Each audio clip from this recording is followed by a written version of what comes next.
Good afternoon, friends and nemesis, and welcome to the final week of the Swiss round of the CEA Overwatch tournament. I'm BiggHungryPhill, coming with you alongside me today is Man of Class. Man of Class, how's I like the little glasses gesture. Very nice. How's it going?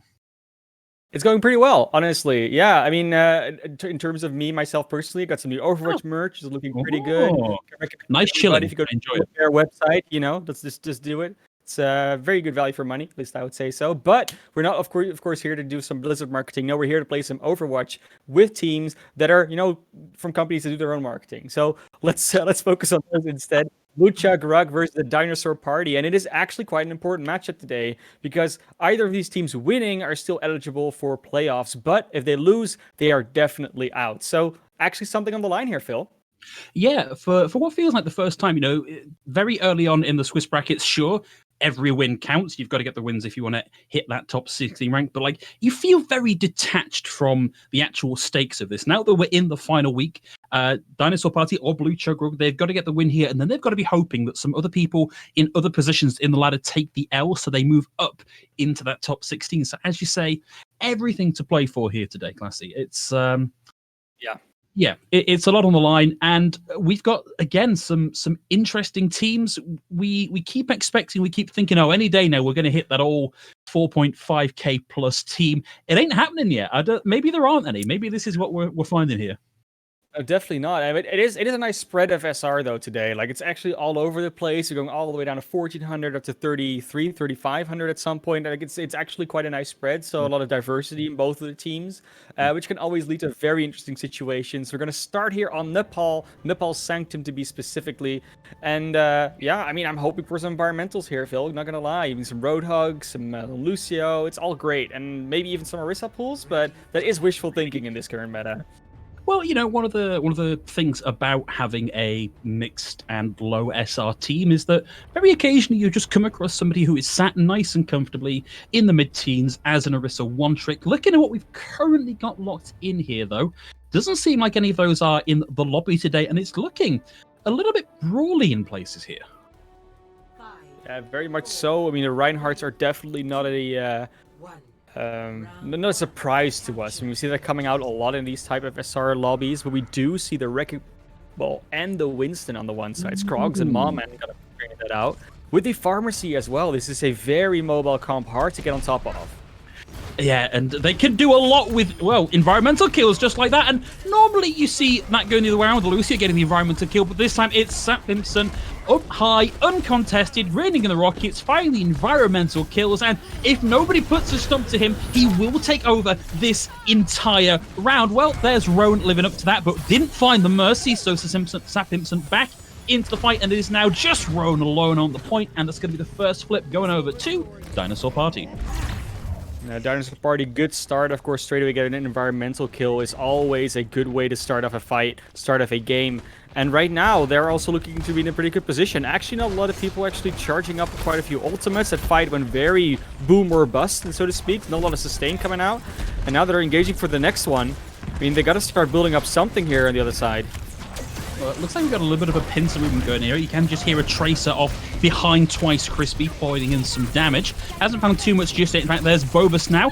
Finds the May, has to back off. Don't want to get too close to that one if you can help it. Sapimson with the barrage. Got to be careful, though, because there's a lot of energy there on Twice Crispy. And Twice Crispy living up to his name. Burning Sapimson down to a literal Crispy. We got a one-man advantage, and Twice Crispy has a lot of energy at their disposal and is rapidly closing in on having a Graviton Surge ready to go. Nana Boost out. Went onto the May here, which is an interesting, possibly accidental pick here, but does help secure the kill there onto Scrog. Scrog is now down. Sound barrier out, and Blue Chug Rogue Resurgent on the point. Shatter out from Ego, but it's just too little too late.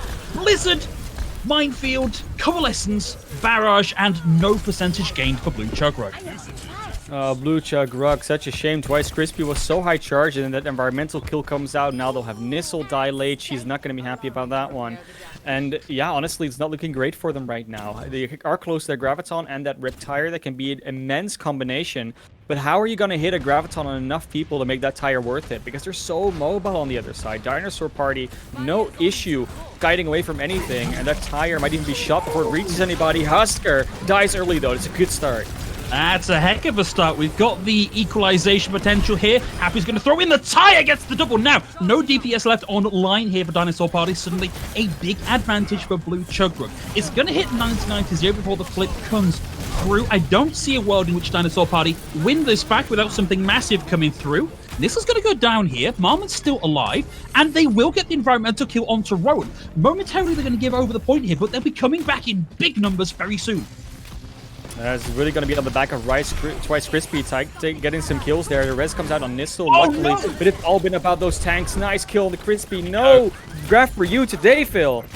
This is unfortunate. Bobus did able to get one there with the Pulse Bomb. And now it's down to Primary Fire. Phobos comes alive. No need for this barrage in the fight. Might just be used here to stop this final recon test. Not going to get through the ice block, but there's all 6 reticles focused there onto Roan. No defensive tools left. Graviton, just enough there to allow Twice Crispy to get onto point, and he will find the pick onto Bobus, but the Primal Rage is here for Scrogs. The res is here for Bobus, and valiant pushback here from Blue Chug Rug, but I think this is as far as this one's going, Classic. Yeah, they don't really get any ultimates anymore. They're just out trying to stagger back up to the point. To be fair, they do actually sell out for quite a long time, but their entire push was predicated on that Graviton finding a little bit more value. Unfortunately, Twice Crispy just dying twice before they could even get that Grav off. Even that last fight, they got it off and then immediately died. It's been a very environmental heavy map. I said I would like to see it, but I think it was maybe a bit too much. Mawman and Sapipson actually got way too much value out of that Wrecking Ball that far. So many went off the map, and at some point you got to actually adapt to that. You know they're going to try and do it. You know you cannot just stand on that point and wait for things to happen, because they will boop you into that abyss. And Twice Crispy especially was on the wrong part of that. Even Roan as well at times. So I would like to see them be more aware of that Wrecking Ball rolling around, because Mawman is not swapping. No, and this is actually a really favorable point here for a Wrecking Ball, just in terms of perpetual stall as they set up the spin to win cycle in the middle of the point. And because Blue Chug have been so slow to the point here, they're going to get run through. There's the hook, adaptive shields, and a lot of adaptive shields pop there for Mormon, so he's out and proud and free in the back line now. Dive in from Scrogs, trying to isolate out the Moira. Won't find anybody, but Samson's able to find Happy. It's a 2-for-1 trade. Mormon's still rolling around at the speed of sound. But Rowan on the fire here as well, and he's got to start taking this fight to Sapimson, because Sapimson was a big part of why Dinosaur Body was so dominant in that last fight. Very scrappy exchange here, Classy. Yeah, they're really swapping out what they're trying to play, though. I mean, they switched over to their own pharmacy, their Reaper, the Roadhog, and the Sigma. Like, a lot of that is predicated on trying to win that ground fight a little bit more and just deteriorating what Roan wants to do. So what Sapimson wants to do in the sky. But Bobus on that new soldier with that new rifle that works with recoil instead of spread, that's going to be a threat for that Pharah, because it's so much easier now to accurately track her down. Yeah, anybody with a good amount of recoil control here is certainly equipped with a laser beam when playing the soldier. We saw Bobus do very well on the Tracer, and that kind of tracking aim has got to translate well to the soldier. Yeah, it really is. Definitely the CSGO type of playstyle. Sapimson, though, getting close to that barrage, but curiously, Roan actually ahead in that. Who's going to get it off first? Well, Missile's not going to find out. Neither are Wormbot. No more supports. The women fall first, and Roan and Happy not going to be able to stay alive either for that reason. This is a clean fight win.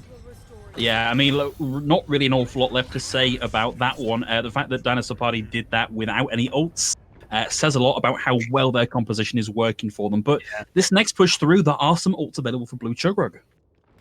There are. The problem is, though, they switched over there to an Ana and to a Junkrat. That's 2 ultimates they were maybe close that they won't have right now.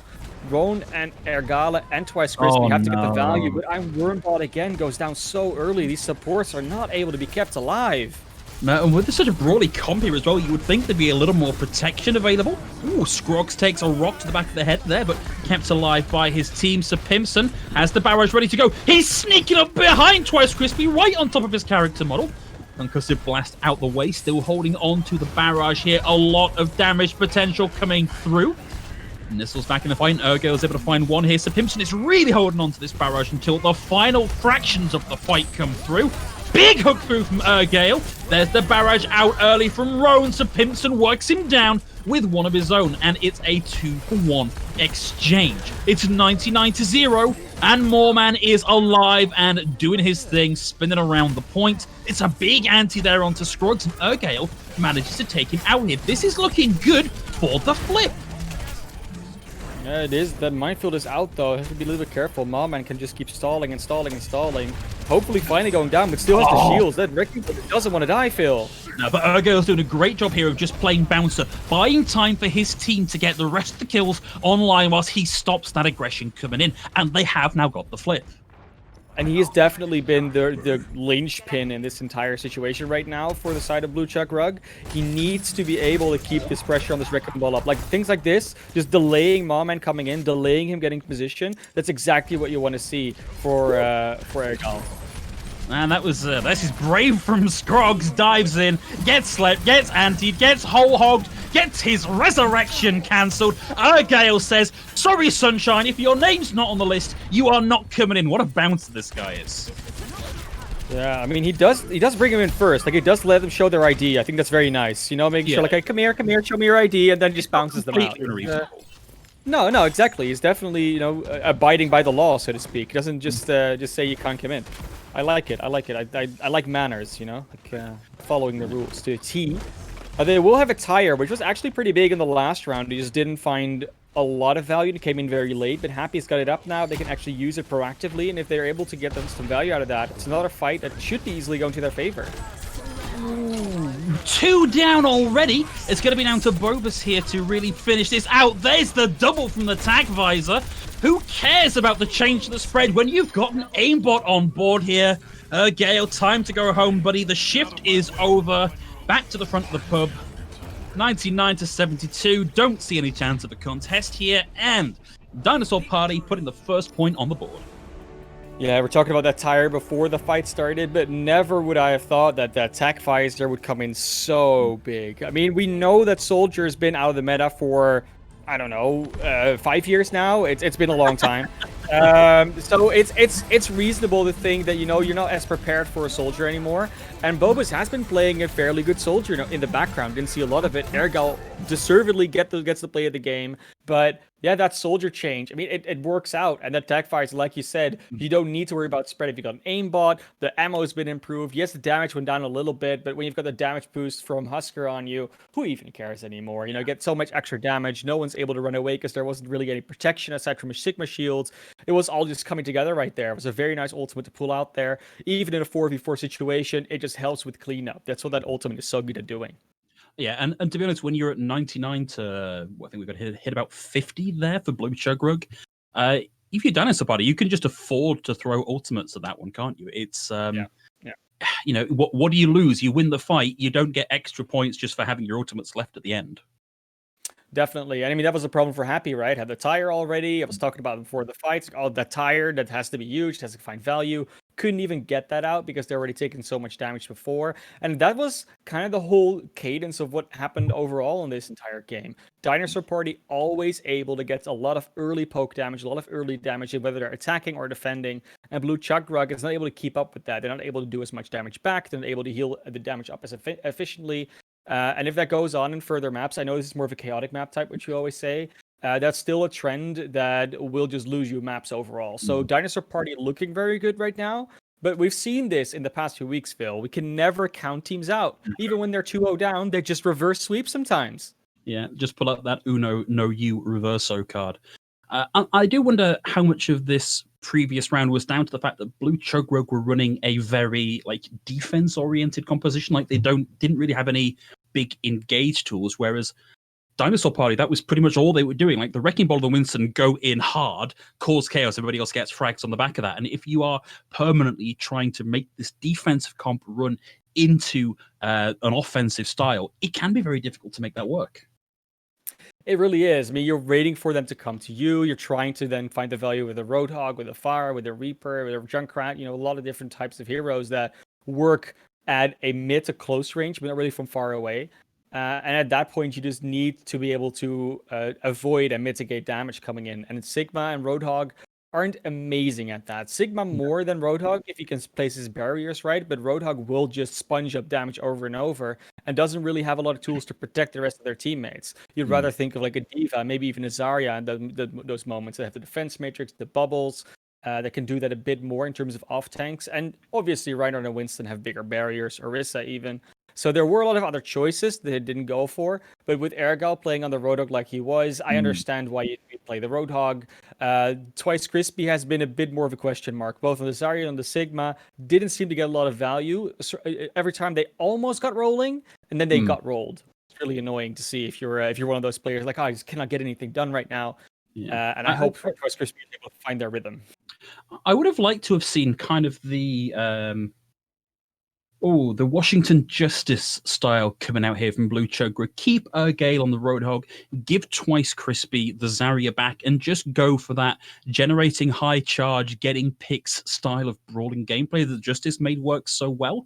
I feel like the combo with the Sigma just it was lacking oomph. So they've got another round here. We are going into our next map. It's going to be our payload map for this evening, which is going to be Dorado. That's Blue Chug Rug's choice as the team that didn't win that previous round. And, well, let's see what they're going to be running here today. Yeah, they're going to be starting on defense as well. They're going to be able to select their own setup right now and wait for the attackers to come at them. Looks like it's going to be Urgal again on that Roadhog. Like you said before, I'm also not at all opposed to that. I really like the way they performed. They got to play the game for a reason. Twice Crispy on the Reinhardt, and Wormbot and Nissel on the Lucio and the Baptiste respectively, and Happy and Roan on the Ashe and the Hanzo. I like seeing that more ranged approach. The double sniper, if they get close to your backline or your front line, Urgal can do a lot. Twice Crispy has some block going on. It's looking pretty good, and they even have a dance party. They're still feeling good in this. My spirits are properly buoyed on the back of that one. Let's see if Wormbot can really utilize the speed boost here to get out of the incoming aggression, because the tank line here from Dinosaur Party, it's a pretty rush down style. You're going to have to do something to get out of the way. Roan and Happy, though, have a lot of work to do here into this Varus. Simpson did a lot of the heavy lifting in that previous round, so at least they've adapted for that one. Yeah, and even Nissel can help out a bit more with that hit scan into the air, but it's going to be a Reinhardt off in the beginning. We'll have not as much protection there from that bubble, and that's going to be the Zarya Reinhardt winning out over it, but they do cheer it out. The pharmacy is down. Now, that's unfortunate that Bubba's able to punch back immediately with the pick onto Happy, and that's going to be Urgale down as well. And Moorman already has the Earth Shadow ready to go. We are 45 seconds into the map. The speed boost, the disengage, it wasn't there for Blue Chug Rug.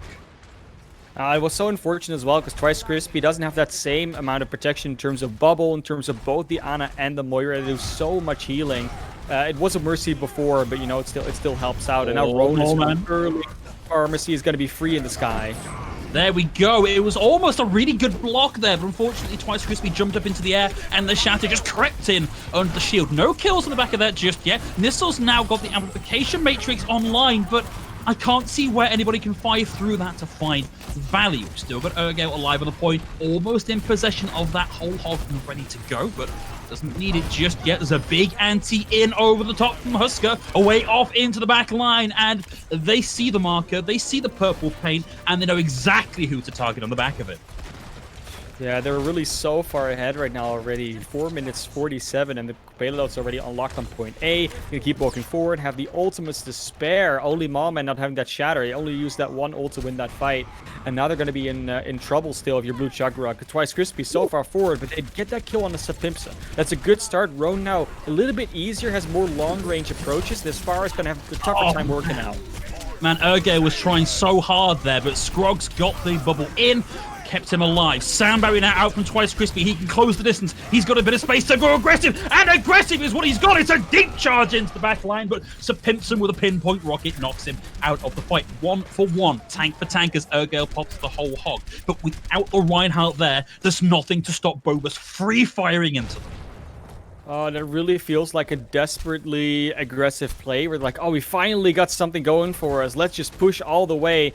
And it just doesn't work out for Twice Crispy, unfortunately. Happy and Roan almost have their ultimates, though. They're very impactful ones. The Tyre can just instantly end a fight. So can the Bob by just providing an extra team member. But there's a grab to start out with. It's a grab barrage. We actually saw Moorman try and close the distance to get some charge on that with the swing. But everybody was dead from the fire from above. Riptire a little late to the fight and a little sad upon unwrapping.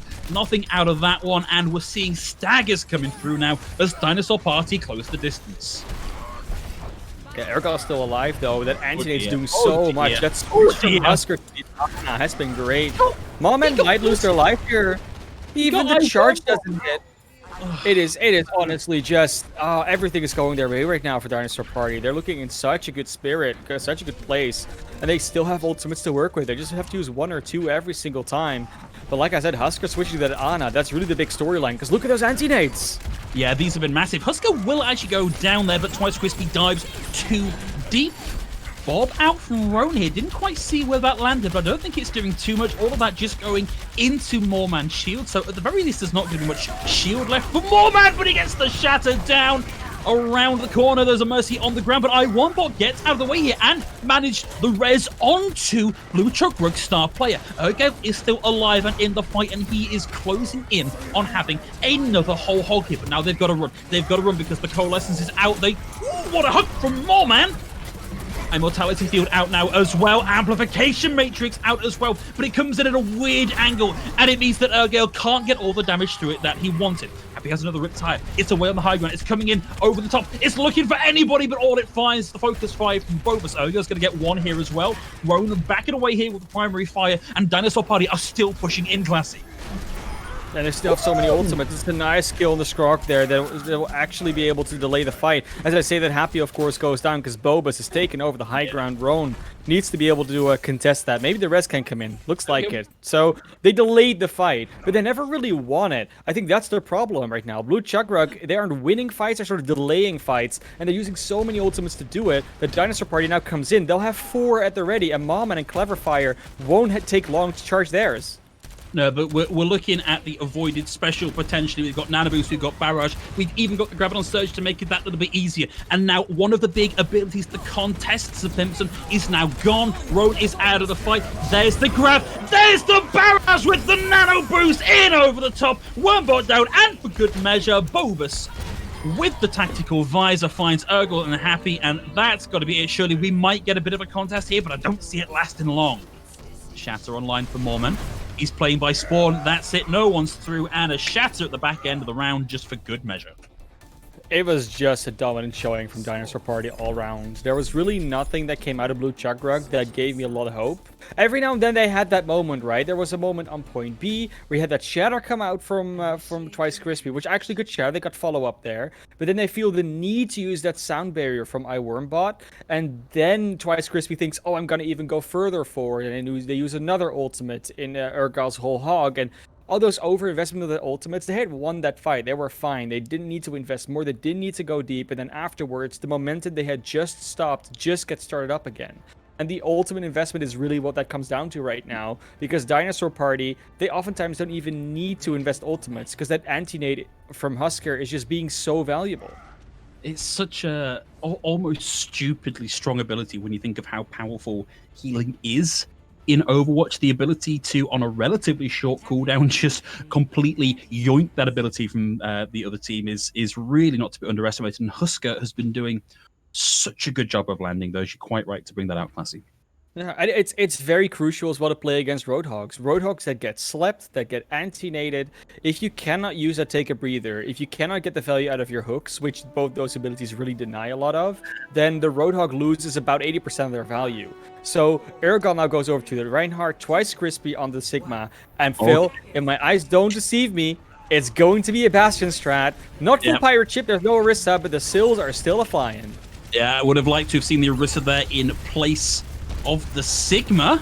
Unfortunately, it looks like Sir Pimpson has the measure of this one here, but the Immortality Field and the pocket healing likely to keep them going that little bit longer. Now has a line onto where Sir Pimpson is playing from, but nobody's really dealing with Sir Pimpson. Rez is going to come through. Happy's now back and ready to go on the cart, but Ergale, in trying to protect all of that, gives up his space, turns his back, and just takes the entire world of damage instead. Rowan will get a parting blow here, but might not be enough to stem the bleeding. No, at least there's no mercy on the side, though. There's no mercy on the side of Dinosaur Party, which means that Sir Pimpson won't be there for the beginning of this fight. Now, do you stick on this Bastion? The answer is no. Twice Crispy is going over to the Zarya, so they want to match up this tank line. And then Happy wants to be the one that is dealing with the Pharah. I mean, of course, without that mercy, it's going to be easier to do because she's not being constantly healed and damage boosted. But Husker can still look into the sky to help out. We can talk later about how unfair Rocket Splash into pinpoint requirements for accuracy actually is, but that can wait for after the broadcast. In the meantime, though, Ergale's up front and swinging. He's nearly got this shatter ready to go. He's got it online, but they've already lost Rowan, who is going to be a big part of capitalizing on it, and he just gets squished in between his counterpart and the payload. Coalescence is now coming through from Clever Fire as well, forces them all back away from the choke, and there's going to be a big old Resetter Rooney there for Blue Chug. I did see some glimmers of hope in there. Nissel actually hitting a pretty good sleep dart onto Maulman. Sadly, it was a little bit late, but she's definitely, after switching to the Ana, at least trying to pull her weight. And it's working out. I mean, it might be working out more later on in these fights. It's going to be Nano Boost out, and this time coming on to Scrog's got a lot of charge as well. Oh, shattered, so going to be wasting a lot of that, and Happy gets the pick here onto Moorman. It's a one-player, it's a two-player advantage as Nissel lands a big nade onto the Pimpson, and now it's down to cleanup time here for Blue Chug. This is the first definitive fight we've seen from them on this map, and they are looking nice and full of beans, I think is what I wanted there. Yeah, I have a feeling that they'll just be able to push it in. I don't think anyone will be able to contest, and that's a nice place because now they're only like 49 seconds behind where the Dinosaur party was. They're not even that slow on this map so far, and the big thing about that is not only did they convincingly win a fight, but they won a fight while Dinosaur party also used ultimates, and they only used the Shatter themselves, so they're still keeping up the economy okay. Oh, no. Oh, Sir Pimpson with the double. There's the grab out from Twice Crispy, but we'd already lost 2 players. Soundberry's going to come out, and Urgel's able to get the double here. He's got all the freedom in the world to swing, and that turned out to be a very economical team fight for Blue Chug, and they are going to keep this pushing on. You say economical, but they did still use 2 ultimates. I don't think that sound barrier might have been necessary, which means that they won't have a sound barrier to fight against a Tac Visor, a Barrage, a Shatter, a Graviton. All those ultimates can be countered by a barrier, and it's not even there in the first place. Now, they will have their own Shatter again. They might not be expecting this on the side of Dinosaur Party, because Urgal charged it really quickly, but still, it's something to... Oh, it goes into shield. Unfortunate. Yeah, it's unfortunate, and then... Nobody saw it coming except for Sir Pimpson away in the back with the barrage into the Graviton Surge. And that's going to be how Dinosaur Party managed the reset here. And this is where they're really going to start to burn time off the clock on this corner. Ooh, Sir Pimpson got cocky. Rowan took him to task. I mean, mostly got too close. I think it's fair to say that you can usually take that 1v1 versus a Reaper, but it was just getting in a little bit too close there, which means the Reaper can damage on you, gets the lifesteal. And Ronan on the Reaper now has to go into a position where they can sort of ambush with the Death Blossom. They're looking for it. They're on that high railing, but they have been spotted out by Pimpson. Yeah, Pimpson saw that coming in. He's still coming through. He actually gets 2 on this one, despite the fact they were moving out of his effective range. He's going to give his life for it, but he's done it. He's broken the back of Dinosaur Party here. It's a big charge from Urgale. Bubble's going to come through, but too little, too late there for Scroggs. And this is looking a lot better now from Blue Chug. Yeah, you know what it is? Urgel switching over to the Reinhardt. Reinhardt known to be just a little bit more, you know, carrying their teammates, and Urgel's definitely able to do that right now. Is putting up so much pressure and actually matching up against Maulman quite nicely. It's definitely the tank lineup is definitely going better right now than it was in the previous round in map. If you were to ask me where I was going to put a 3.4 peak player on this team, Reinhardt is probably where I would have liked it, and he's really making this work. Charge into counter charge. Grab's going to come up. Urgel really needs to swing into this one to generate another ultimate. Has it online, but I think... No, got it off, but still died in the middle of it. But Blue Chug are still pushing in. Bogus now with a tactical visor. Away in the back, trying to play out of the effective range of this Reaper, but the Reaper did have the... sound barrier on him, allowed him to close the distance, but it's just not been enough here. Wormbot gets 1 on the back end of the fight, and for some reason, Happy's going to throw the bob into this one. I don't think they've got the numbers to make this work. Yeah, that's been a theme for Blue Chug, where sometimes they throw in an ultimate thinking it's winnable when it's really not. Now it'll be Urgo and Happy there, but not really any supports. I think the Ana is just about back. Yeah, there's Nissel. But it's not an easy one, and Happy just got caught out late as well. 2 minutes 20, they're already below the time bank, but they still have some time to work with. It's not like, you know, they won't get another chance if they complete the map. That's really all they need to do. All they, you know, really want is to complete it sooner rather than later to not have that time bank difference be so massive. I kind of want to see them just go in and feed might not be the right word. I want to see them in hard because I want to see them get ultimates out of Dinosaur Party and get their own ultimate so they can come in and have a good, strong team fight. You really talk about, you know, broken up with the rain buckets to get it filled up. Well, there's the... Ooh, okay, only 1 before Twice Crispy focuses down to Pimpson. We'll see the Nano Boost come out this time onto Urgale, probably one of the better targets for this one. He's swinging on through. Damage reduction in the bubble keeps him alive. He's almost got the Shatter ready to go. 1 big fire strike through the clumped morass of Dinosaur Party will put that online. But now he's got to find a way through. The Reinhardt slept, but the counter stun comes out and he can't close the distance. Graviton Surge into the Death Blossom, into the Shatter. Ergo was able to find Husky here, and they now have the mana advantage. All they've got to do is stop the recon test coming through. They are down in Time Bank, but they are not out of Time Bank. So the fire's going to go down. Definitely not. It's only a minute, though. Nano boost on Phobos. Okay, Boba's still in this one. Boba's going to go down. Nice pin there. Ergo with the second, and spin cycle set up here, but Ergale is just going absolutely ham here on Dinosaur Party. Why has he not been playing Reinhardt this entire round? Because, oh boy, it is really working out for them. It's a tiny diva on the point. Tracer has a chance to tag, but too little too late. Gets the pick onto Nissel, but we do complete. We get to see another round here on Dorado. You know what? You know what excites me about what we see in the CEA a lot of the time is that these teams are so good at like learning how their opponent plays throughout the series, adapting like what works for us, what might we have to change, which parts do we need to fix, which parts do we need to swap up. And so far, it seems like Blue Chug is starting to find that formula. They're starting to find that way to clean up their play, not overuse ultimates as much anymore. It still happens every now and then, but just not constantly. Urgel finally said, you know what, I'll just go on the Reinhardt, and then you go on the Zarya. Maybe that works, because then we put two parts that work together. And it just keeps on coming through. They don't feel the need to always have to have that Mercy. Don't feel the need to always have to have a hero X, hero B. And I like that adaptation, and we just see it a lot. It's as simple as enable your carry. Acknowledge that Ergale is a more experienced player, used to playing at higher ranks, used to playing in a slightly more coordinated style, and just chuck everything at him. Just let him be the very literal, very blunt, very broad tip of the spear and reap the benefits. It's really working out for them. Yeah, 100% is. Now we will see them have to attack again. Only a minute on the clock, so we'll get into overtime before they even reach point A, most likely, if they get there. And overtime situations are always the most exciting in Overwatch, because anything can happen. Maybe they just storm all the way through the end of the map, Phil. I feel like Dorado is one of the maps that more easily facilitates that as well. Like, once you've got it rolling through streets, as long as you can guarantee the team fights before the chokes, it's actually a pretty easy map to run through.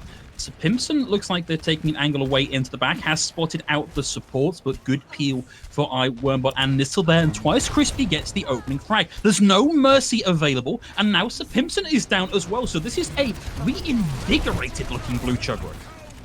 It's such a smart play from Rowan as well, realizing Sir Pimpson was just losing that red building all the time on the last rounds, and is just waiting up there for the fire to fly back up, got the kill, and everything afterwards is just cleanup, because they got the numbers. Didn't even need to be careful. Urgal just charges in, and is like, you know what, I'm fine, no one's going to be able to kill me.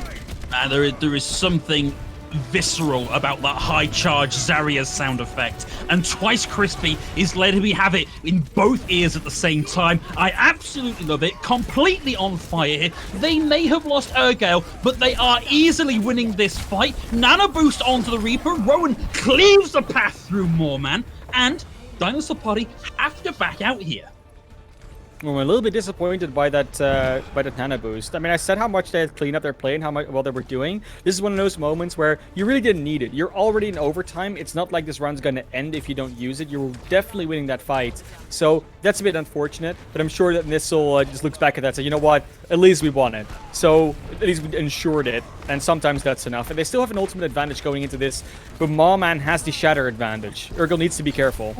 Urgel's being focused down here. Moorman does have the shatter, needs to watch out both angles here, trying to protect everybody. There's the shatter in. Moorman has it. Can he risk the counter shatter? He's going to go down here. It's a big shatter out from Urgel over the top of the Graviton Surge, and just clean up for days here from Blue Chug. It looks like it might be going the distance here, Classy. I mean, Chugrug is definitely recognizing that it's overtime, so they're playing different than they normally would. I don't think they otherwise would invest this many ultimates. Yes. That was 4 in a fight for maybe a Coalescence that came out on the other side. You now have to be really careful. Pimpson forced over to the McCree, though. Failed almost a second, but Phil, they're coming back in. It's a big ante, but the Graviton Surge is there, and Bobus has the off angle. Hasn't stopped them getting point 2 here, but this is almost definitely a team fight win. But that was a spirited push from Blue Chug. Yeah, I mean, if it wasn't overtime, then giving that point away there would definitely have chat yelling C9. But unfortunately, it was overtime, so getting that checkpoint is just a few extra meters, not really an extra point, so to speak. But that might actually get us into a draw situation. This is the Yeah. possibility where, because Oh, remember, yeah. actually, no. On Dorado, that's not the case because the payload doesn't stop when you reach the checkpoint. The payload stops later when the door opens inside the factory. So I'm wrong here. It has 0.76 meters. There's no way this is going to be a draw. I was almost thinking we're going to have another legendary session here, Phil, but, sorry to disappoint. In 3 years of casting Overwatch, I have never yet cast a I have draw seen it. on a No, I've payload not map. seen it. It's possible. It is It's a possible. legend. But it's like a unicorn. Like you only ever Yeah. hear about them, you never see them. Yeah, so on Dorado, it can happen when you cap point A, and after you've capped point 2, when it reaches that door that opens, because that's where the pause is for the payload. You need to push the other team off the payload at the moment where that payload pauses. So when you've capped that objective, where the payload just stops for like 10 seconds, because I think it's the standard 10 seconds everywhere. But unfortunately, not the case here. We will see another round coming out. Very far distance push for that 1 minute time bank.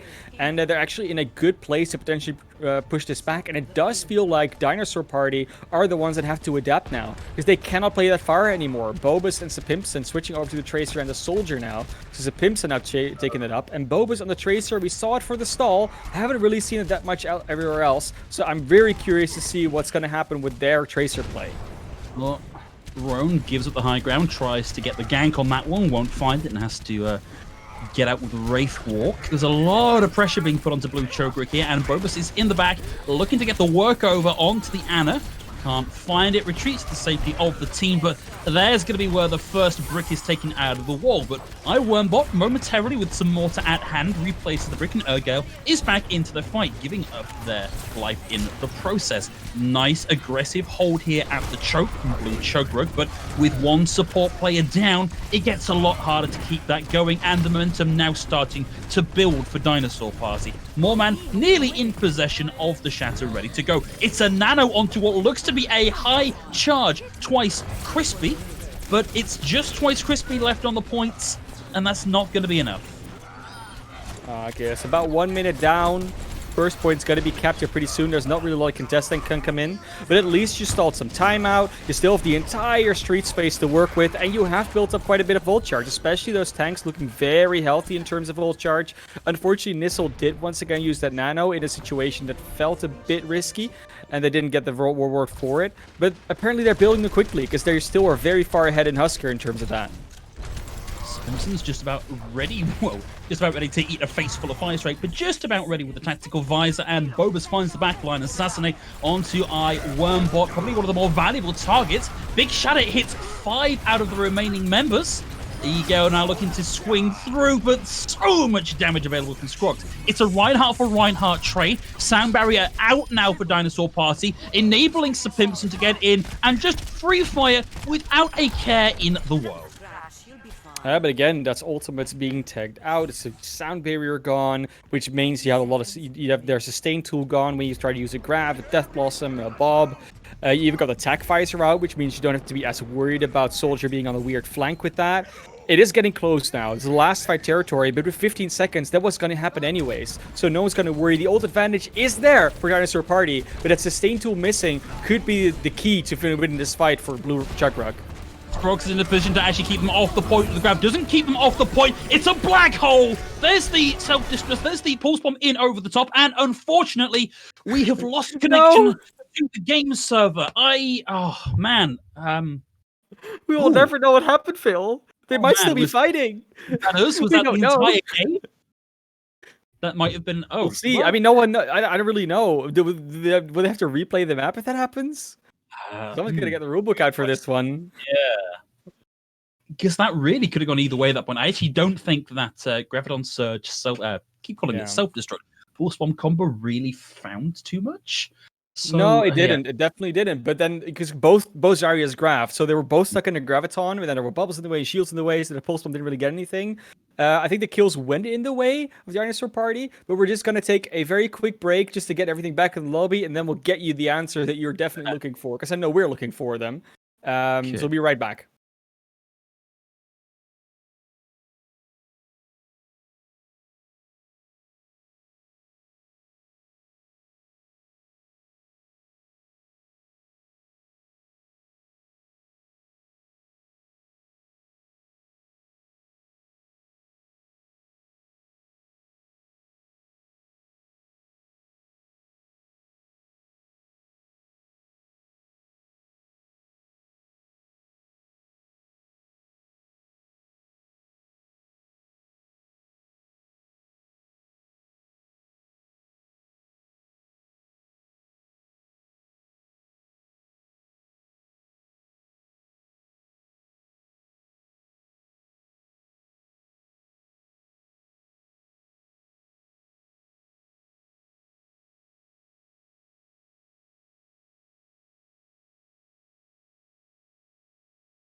Nope. Well, welcome back, everybody. I assume we've gone live here, but just as we were about to go live, we unfortunately lost our connection to the game server. Just to bring you up to date, while we couldn't bring you the actual pinnacle of the climax of that last round, happy to say that Blue Chug did manage to take that round and put us at 1 apiece. We are, I think, going to throw to another very quick break while we figure out exactly what's going on with the servers here, guys. There's been some issues with Blizzard servers in the past few days. Apparently, we're back on it. Yeah, I mean, we'll get back to you ASAP. I think we're maybe gonna get back in the lobby. Just trying to figure out if that actually happens. Yeah, so we might not have to go to a break. It would be cool if we could just go.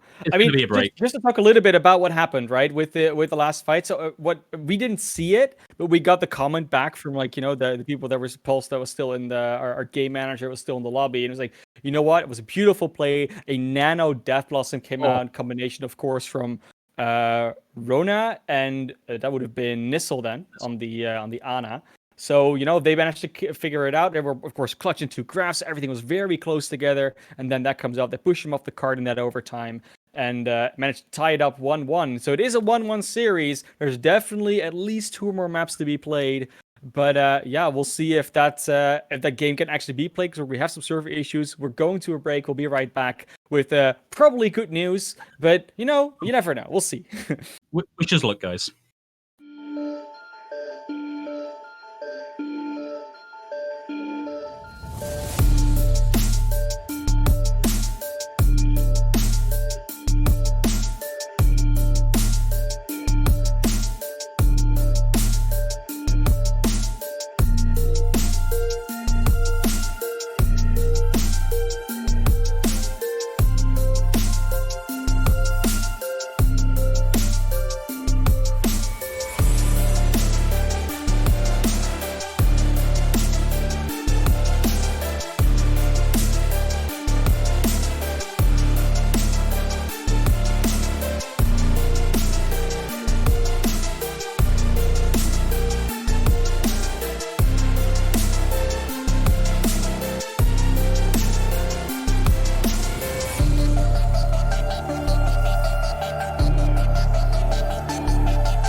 Welcome back, everybody, with a couple of restarts under our belts now, hopefully, and keeping these bad boys locked and loaded. We should be ready to go into our next map. As Blue Chug were the winners of the previous round, it's Dinosaur Party's chance to decide where we go. And for our hybrid map today, well, what a surprise, Classy. We're off to King's Row.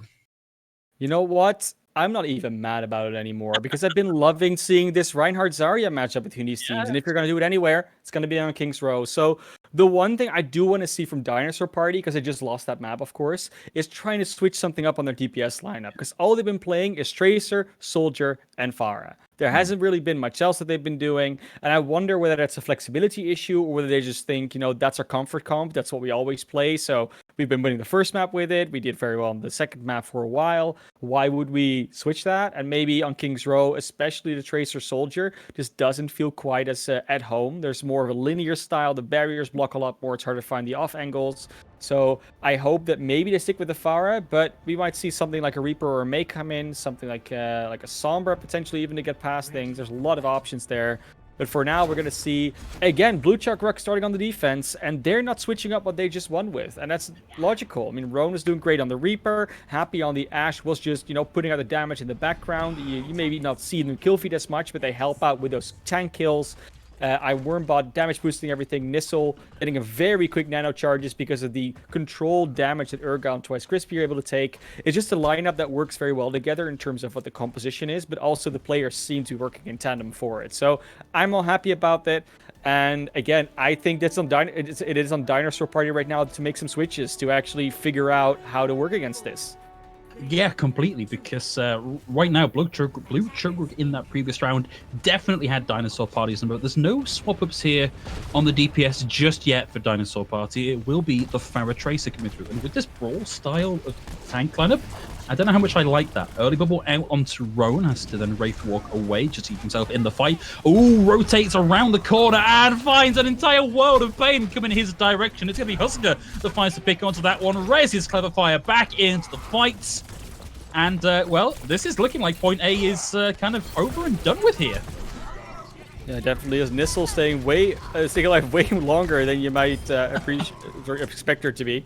But it is indeed point A gone. Not at all surprising so far. The first point holds have not been great for the side of Blue Chug Rug, but they usually come alive more during the end of maps. That's where they shine. Happy still alive behind this right now. Can one-shot a Tracer. They're just going to go for the non-scope shots. Okay, and now reinforcement on the way in. Husker brings out the pistol, brings the pain. Happy's finally going down. It's a big stagger. It is, but it does give some time to actually defend it further forward. They could have actually taken out that front line if they'd seen all those reinforcements come at them. Happy apparently not calling that out correctly. But this will be... Roan is just stopping the cart. I like this. just keep stalling them out. Why not? Just teleports out. I love this. That's Reaper tech for you. I would have liked a little more discipline. Maybe send one person back to deal with Roan rather than the entire team and give up all that space you just won. Man, Roan is so slippery here. Gets out of the way the Tracer, forces the recall. Shatter now out from Urgale, gets the cleave through. Massive cleanup on the back of it, and Blue Chug Rug back in control and getting to the point where they can hold the choke. Oh, so Pimpson and Roan actually fighting it out there. Farah versus Reaper. That's a Pharmacy versus Reaper Mercy. It's a fun duel. We saw it on Dorado earlier. As soon as the Pimpson, because the flight to Farah has been hampered a little bit in the recent patches, so it's not as easy for her to just keep on staying far away in the sky. And Roan is definitely capitalizing on that. He's already on the high ground. The teleports are so quick. You don't even follow them anymore, Phil.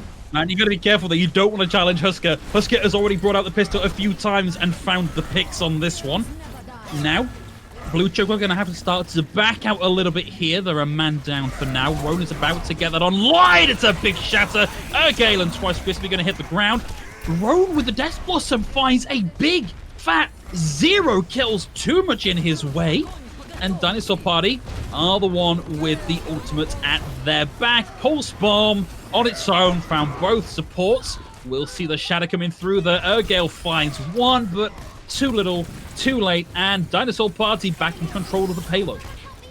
A lot of resources expended from both teams, but crucially there will be a Graviton from Twice Crispy. Happy close-ish to the Bob. And they're fighting against that Barrage and almost a Shatter from Mallman. So relatively even situation. And I said it before, I like how they're cleaning up their ult usage. It definitely helped on Dorado. It's helping out again here. And honestly, they're still looking strong. Even though this defense is being broken a little bit here and there. They've only lost 2 fights. And there's a lot of time already off the bank.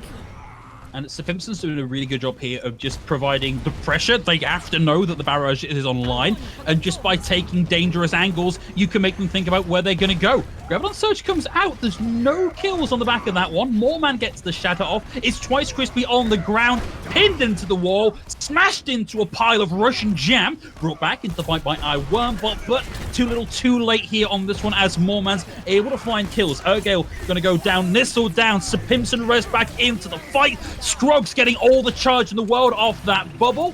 And now toe-to-toe with his opposite number just microwaves him to a crisp. Yeah, finally that Zarya getting so much more value than it was before. Oscar. Oh, you're going to be slapping your keyboard a little bit for that one. That's one of those charges like, how, why, what? Yeah, that's not what you want to see happening there. But Sir Pimpson still has that barrage online. They have another pulse bomb, another grav. That pulse bomb grav got a double kill last time on the support, so happy to get that up. But Roan's teleports Still on point. Have to be a bit careful about this one. Happy finally getting their first Bob online, though. I think that's a storyline we have to touch upon later, because Happy not finding a huge amount of value with that Ash so far. It's been a little bit unfortunate. It puts you in a 5v6 a lot of the time if your Ash isn't putting out consistent damage. It really does. There's someone sleeping on the side that's Bobus of the Tracer. I don't know if they know, or they're just like, you know what, we don't really have to kill this Tracer right now. They're still going to try, but she's too slippery. You got to do before she wakes up. Road again with the aggro teleport. Actually goes all the way out. Might be punished. No, they're fine. And now Phil. It's going to be ultimate fiesta. Both teams have so much online. Oh, lordy. Yeah, prepare for all of the flashing lights and particle effects you could possibly handle. Scroggs has no energy. It's a nice block on the shadow there from Moorman. And Scroggs gets the grab out. There's the barrage at long range. We get the coalescence out too. Roan goes down in the middle of the ultimate. We do have the Bob on line here from Happy, but hasn't done enough to really turn the tide. And this is able to find Husker, res back into the fight. And this looks like this could potentially the blue Chug back in charge as Urgale is closing the distance. Scroggs finds the little dink in the wall, can't get away, and now it's up to Urgale to try and make it back to his team. Pimpson finally realizing that teleports are an important thing, so she's going to run with the Symmetra, having permanent teleports set up. I think that's a very valuable strategy. But getting back to Happy, a lot of the time, they charge their first ball very slowly, but Happy is more of a supportive Ash. They try to put down counter pressure, try to set up kills for the rest of their team with dynamites and early shots. Grab! So far, heavily choreographed, shatter out. There's the pulse bomb as well. Won't find too much with that one. And Urgale with the nano, swinging that glowing hammer, finding a bunch of bodies, making them a bunch of corpses. And that's going to be another hold here for Blue Chugrug. Yeah, I would almost say a very easy hold. And looking at the ult situation, they're also going to be very happy about that. The only ults really coming online anytime soon is Clever Fire's Coalescence. Now, that is a very powerful ultimate. Don't get me wrong. But if you get Wormbot and Roan against that with just a very good headshot, it might just be negated straight away.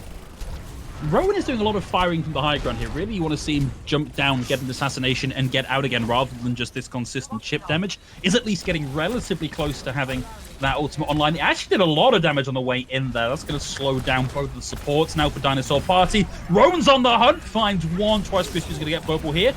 Twice Crispy in a bit of trouble, but a lot of charge.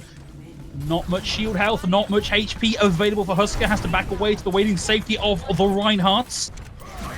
Blue Chugrug still in control for now as we see Roan get into the back and find the assassination there onto Husker. One last rundown here. We are at 43 seconds and counting down rapidly, and Dinosaur Party only just getting the tools online to try and break this. That fight is just all on the back of Roan. Just spams her from above. Husker actually changing over to the Brigitte, probably just to be dealing with that Reaper. And they're still going to be able to get behind. They switch over to Pimpson over to Genji. Wow. Wow. That's done. Oh my gosh. The Graviton Surge and the Death Blossom for good measure. And the Nano Boost as well. They're still going to hold on to Happy's Bob here, which could even stop the recontest coming in. It could, but they have to be really careful because they might have used them just a bit too early. The touch will come in. There's ultimates online. Yeah, Shadow comes out and Dinosaur Party just hit the button on everything they've got. It's Bobus with a big pulse bomb here. Takes down two. Urga's going to go down as well. Roan is the only one left contesting the point. He gets banned in the face with the shield. And now the payload is finally going to start to come through in overtime. It's all in the back of Blue Chugrug, overusing ultimates in that fight before. They thought they had it. They thought that point was over. But then the overtime doesn't take on in time. They managed to touch. And all the ultimates online are just going to be able to get this payload rolling. Now Dinosaur Party close to a blade. They might actually close out this map now. It's entirely possible. Moorman finds Twice Crispy, and suddenly a lot of defensive capacity is taken offline, but he's here and he's in a position to keep on rolling through and keep this contested that little bit longer. Roan is still up, and that is a matchup that the Reaper is going to win 9 times out of 10. Really is. They're so lucky that those swaps had to come out for Dinosaur Party. So Pimpson was swapping all game, didn't really know what to go for. The Symmetra at some point, now the Genji in the end. The ball coming out from Mawman does so much less than that Reinhardt does in the situation. So they were bailed out by the fact that it was overtime, but they also miscalculated before. They could have stopped that payload sooner, and that might come into play later in the map. Maybe in their own round, they almost get to this point, and they could have stopped it sooner, and that's where you look back at what happened in their own defense. Now, They do have a clear win condition. You don't have to even complete the map. It's not even at that last checkpoint. It's actually quite reasonable for the payload to just roll in here after a fight win. You don't really get that extra recontest from the defensive respawn advantage. But it's still one of those moments where you're like, oh, you could have stopped it roughly at point 2, and now it's almost at point 3. It's like it's one of those. Yeah, it's unfortunate, and you're right to highlight that a lot of this is on the back of occasionally poor ult discipline, and I think that's true for both teams here. And it's just sometimes one team has a good round of ult discipline, sometimes the other team has a good round of ult discipline. So really, for both of these teams to make this a much more competitive and long-lasting series, they've really got to start tightening those screws. I do think that the main onus is right now on the DPS of Dinosaur Party. We've seen Sapimson play like 5 different heroes in that last round, and they all really weren't getting that much value. And now they're back on that Soldier, and yeah, I mean, Soldier can do a lot of work, but it's so tricky when you cannot really get those angles, and when Roan is just all over your backline because you can never keep track of them. You need to do more in the front line, and the Soldier is not able to facilitate that, it seems. Twice Crispy momentarily out of bubbles, could not keep Urgale alive and in the fight. Wormbot's going to go down too. We'll see Bobus fall here, but probably not the worst in the world on that one. There's plenty of time for Bobus to get back from spawn. Yeah, there is. It's not going to be a tough one for Tracer. She fast. Roan gets slept, but that means the sleep guard will be out for this fight, Phil. It's maybe need of an early usage. Okay, Roan with a TP over onto the high ground on the right-hand side. He will be walking into Sapimson if he's not careful.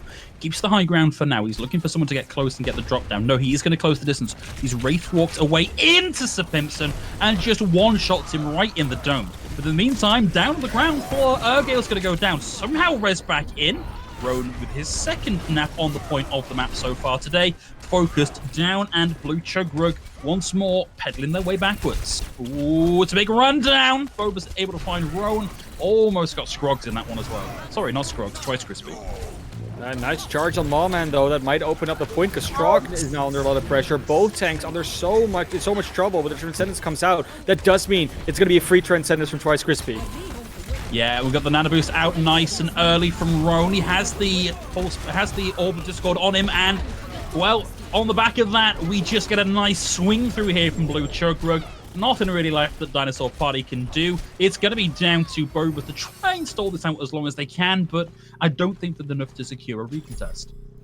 And the Nano Boost, the Graviton, and the Pulse Bomb all invested there to no avail. That, the Transcendence is one thing, but then afterwards, that Graviton comes out from Twice Crispy. You cannot invest 3 ultimates to try and counter that in that situation.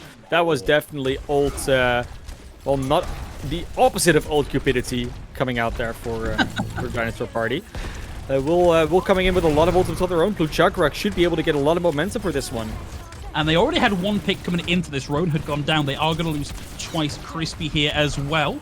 Sorry, Twice Crispy is going to find a Husky here as well. Momentarily has to back off. Took a lot of damage in that exchange, being kind of the front line here where maybe Urgale should be. They're going to back off for now, but I think they could have taken a bit more space there. Yeah, definitely. It's they could have, but the problem is that now they probably know that they're an ult disadvantage because they know they use so much. So you can try and go aggro and just feed over more or try and pull some ults out. Turns out they tried to just actually win the fight, and it really didn't happen. That will still be a death loss on them, and Roan already so far forward. Such a good bubble. Roan survived everything on that one. He's going to come out of that on top, and even with a little bit of contribution towards the next. Urgale's going to have the Shatter here as well. Yeah, we'll definitely be ready for that. And again, another Graviton. Scrog's not even 40% to their next. They use it about the same time, remember. That's not a good situation to be in. Happy close to the Bob. It is just a Shatter, a Pulse Bomb, Attack Visor, maybe Nano Boost. Yes, it's a good combination of ultimates. That Graviton and Twice Crispy will find so much more value without a Transcendence on the other side. Shadow doesn't find anything, but now it's free game for Twice Crispy to just lob in that Graviton Surge. We'll see the pick come through onto Moorman, and with a 2-player advantage, you maybe don't even need that one. We're going to have that thrown in for good measure. Charge in through it, finds Scrogged. Nano Boost here as well, just dissolves Bobus 24 into a cloud of British Air Force pilots. Sapimson desperately trying with the Attack Visor, but it's just not going to happen, and Blue Chug work their way up to match points. Yeah, and as the maps go on, where it was quite convincing for Dinosaur Party on map 1, it's getting more and more convincing as these maps go on in the very blue Chug Rug. It was really close on Dorado. That was actually, could have gone either way. I mean, I know we missed the end fight, but where that fight was at that point, it really could have gone either way. And now Blue Chug Rug is just walking over Dinosaur Party. There's nothing that Dinosaur Party can get done. And a lot of that is still on that DPS, because the problem is that Roan and Happy are able to both help out their front line quite a bit while also doing a lot of flanks, so distracting the back line of Dinosaur Party. But then you see what Bulbous and Sapimps try to do. They don't actually get a lot of value against the tanks, but they also don't get a lot of value against the DPS. They're kind of trying to find targets, trying to find what their purpose in these fights is. And a lot of that comes down to what they want to do with the hero versus what they're able to do with the hero that they're on. It might be a comfort pick, but if you cannot get the value out of the comfort pick, then sometimes it is worth trying to swap up. So again, I would urge them. I would really hope that they try to do that. But Dinosaur Party, they're on the back foot. They need to try something here. Yeah, Classy, I think I can kind of shed a little bit of light onto that. Is if you look at the team sheets for both Sir Pimpson and Bobus, for Sir Pimpson, it's Soldier Farah Genji listed as their signature heroes, and for Bobus, it's Soldier Tracer. So I think what we're looking at here is a team that maybe doesn't have that deep a hero pool on the DPS side, and they're just running what they think they can run best. But that to me thinks like we have DPS players who can play that flanker style. Why are we not seeing more dive coming out from this team? Sure, and I mean, I think that the map choices have not necessarily been as conducive to it. Maybe Dorado, but King's Road's really tough. Which then begs the question: why did you go for King's Row and not for something like, I don't know, Eichenwald or maybe Blizzard World? There's a lot of hybrid maps that actually work quite well with dive. Even Hollywood does, especially now that you got the new platforms. King Nubani, like all the hybrid maps except for King's Row have a potential to work well for dive, basically. So yeah, maybe we'll see more dive coming out. They did really well with it on control, so that even more beckons the question why not. But now that we go to assault, that's one of those ones where like, yeah, can you run dive? On some of them you can, some of them only defense, some of them offense. It's really tricky. So we'll see what they come out with. They might just be too scared of Roan's Reaper to try and run a Winston. What I'm gonna do though, is I'm gonna throw to a quick break for all you guys, because we've got to stay hydrated and we didn't really get a chance to fill our bottles. So make sure you do it as well. Make sure you get a drink. We'll be right back with you.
Welcome back, everybody. We are nice and rehydrated now and ready to bring you what could potentially be the last map of the series. Today, we're heading over to Volskaya Industries. Next, this is Dinosaur Party's choice. And I don't know, we've been talking about maybe we want to see them running a little more dive.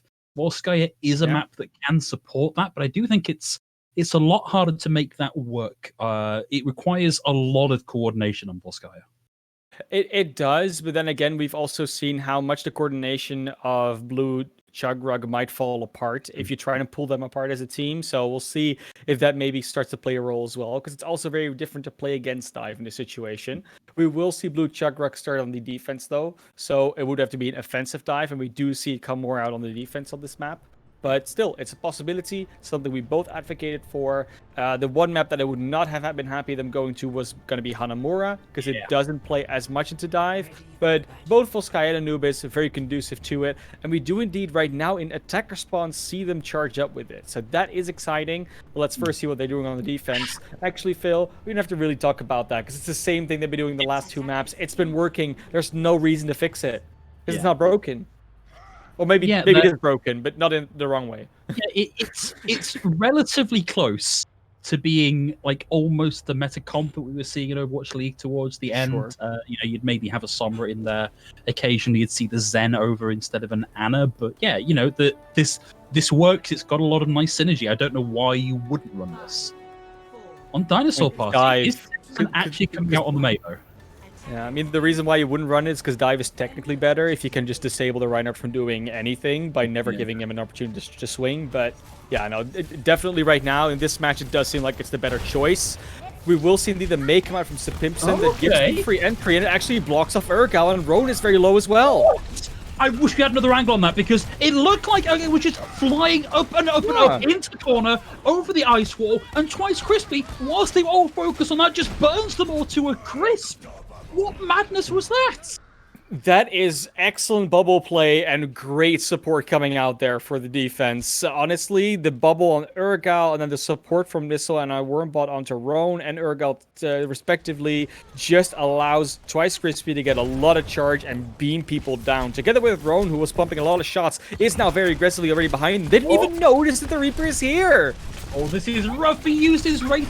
Is he gonna? He actually got the TP over to the far side, and he escapes with his life, barely.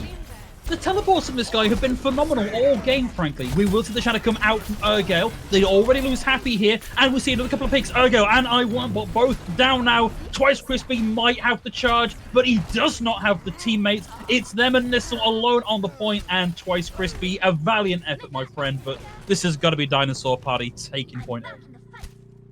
Dinosaur Party, I'm finally getting a good attack off. I mean, they definitely show that they could.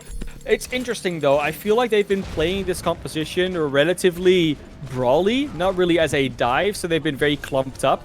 And when they get to further points, that will come back into play. They were able to split off the front line with a wall earlier on, and are now getting Happy.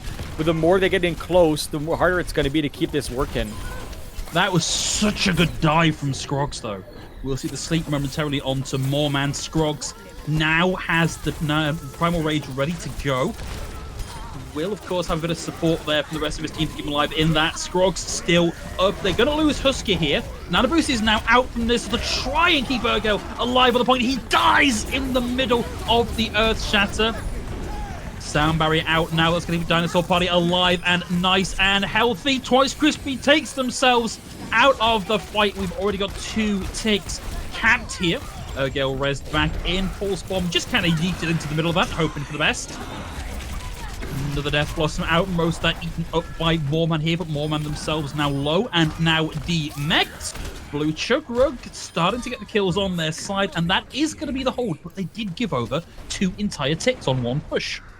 Yeah, but at least that full snowball doesn't come out. It could have, but it didn't, because that first fight and a half went so handedly towards Blue Chug. Because they had so much damage from Twice Crispy and Roan, because they had so much healing from Nissel, it means they had a Nano Boost sustained and had a Graviton come out. Roan was close to the Death Loss, and like all those ultimates coming in the end, and now you're an even game. Both teams not having anything to work with, and with that Torbjorn, how's Boba's going to actually get free entry? Because that turret will always spot you out. Yeah, it's a nice adaptation. Happy maybe hasn't been the most sharpest of sharpshooters, but just completely made me look a fool by sniping cover fire out of the sky. There was a big anti there onto 2 of Blue Chug, but I think we are going to see the back out here from Dinosaur Party. Yeah, you don't want to go in without that Lucio. It's so much of your mobility, your AoE healing. It definitely matters when you have them with you or not. And of course, it will be a quick respawn, so won't be too long before Lucio's back. And they are looking to be ready to attack again. Tank's ultimates are getting quick, plus that nano boost can probably charge up that primal pretty quickly. Yes, the classic Winston dive in, gets the nano boost, tickles everybody to death, and then pops the primal rage. Buys a bit of space, but oh man, Husker just walks right into the line of fire with a turret and goes down. Yeah, they're going to trade out Roan here, but it still kills in favor of Blue Choker again. This has been very sloppy the last couple of times in. It really has, but that's the tricky part about the dive. The dive really needs to get close-ish because they don't want to use all their cooldowns just to get in. And then as soon as they don't use cooldowns to get in, they're able to get poked down. They're able to get jumped upon. They're able to get torn apart by things like a Reaper and a Reinhardt and a Zarya. We are getting very close now to the point where pretty much everybody's going to have all of their ults on board if this goes on too much longer. Self-destruct in, Graviton Surge out, and the Death Blossom for good measure. Pull the ripcord, watch him spin, watch everything else get chunked down into little meaty chunks. You're not going to cry too much about that if you are a Dinosaur Party, though, because now you'll have all your ultimates bar the self-destruct. And crucially, they'll be missing the Death Blossom Graviton combo that has been so powerful for the side of Blue Chug. So this could be a very good opportunity for them. This should honestly be a fight that they get a big advantage on. But it's all going to be about how big is the Blizzard, how much value does the Sound Barrier get, and does no one die on entry? Well, that's a nice start. Happy's turret's going to go down. No chance of Husker getting picked off by it just yet. Nice shout out from Urgale. Puts 2 on the ground. Looking for that final swing through, but might have done the damage here. Stimson gets the pick onto Nissel, and Roan is starting to try and close the distance on this one. Has to use the Wraith form early. Can't quite find the Lucio. The wall protects Clever Fire so they can get that ultimate off and keep the team alive and well. Molten Core out from Happy's going to deal with Husky here as well, and all the defensive tools may have been used here, but Happy's able to find both supports with one instance of the Molten Core, and that's got to be the hold. That's play of the game material right there from Happy.